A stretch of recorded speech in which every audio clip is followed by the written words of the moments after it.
Chennai cathedral சாலையில் அமைக்கப்பட்டுள்ள கலைஞர் நூற்றாண்டு பூங்காவை முதலமைச்சர் ஸ்டாலின் திறந்து வைத்து பார்வையிட்டார். சென்னை கத்தீட்ரல் சாலையில் உள்ள செங்காந்தால் பூங்காவிற்கு அருகில் சுமார் 6 ஏக்கர் நிலத்தில் 46 கோடி ரூபாய் செலவில் கலைஞர் நூற்றாண்டு பூங்கா அமைக்கப்பட்டது.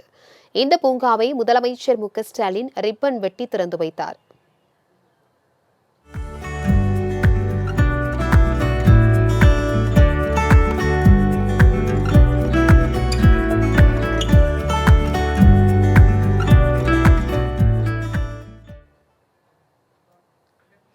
இதனைத் தொடர்ந்து கலைஞர் நூற்றாண்டு பூங்காவில் குழந்தைகளுக்கான ரயில் வண்டி சேவையை துணை முதலமைச்சர் உதயநிதி ஸ்டாலின் கொடியசைத்து தொடங்கி வைத்தார். பூங்காவில் முன்னாள் முதலமைச்சர் கருணாநிதியின் உருவ சிலையை முதலமைச்சர் திறந்து வைத்தார். இந்தியாவிலேயே முதல் முறையாக ஹாலோகிராஃப் முறையில் செயல்படுத்தப்படும் தோட்டக்கலை அருங்காட்சியகத்தை அவர் பார்வையிட்டார்.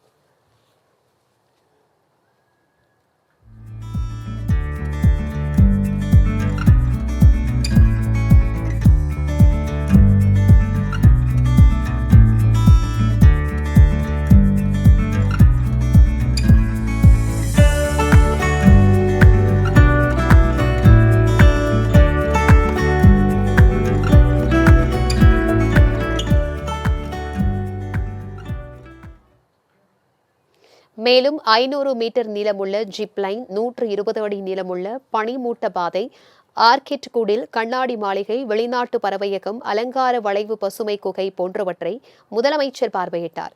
இதனைத் தொடர்ந்து நீரூற்று திறக்கப்பட்டு இசை மற்றும் ஒலிக்கேற்ப தண்ணீர் பீரிட்டு வெளியேறும் கண்கவர் நிகழ்ச்சி நடைபெற்றது.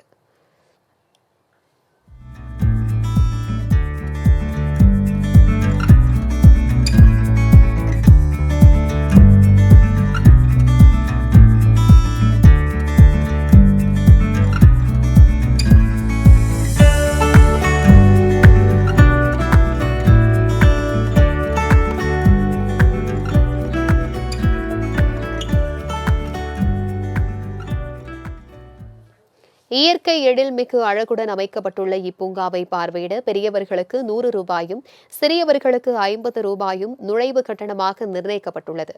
இதேபோல் பல்வேறு அமைப்புகளை பார்வையிட தனித்தனியாக கட்டணம் நிர்ணயம் செய்யப்பட்டுள்ளது.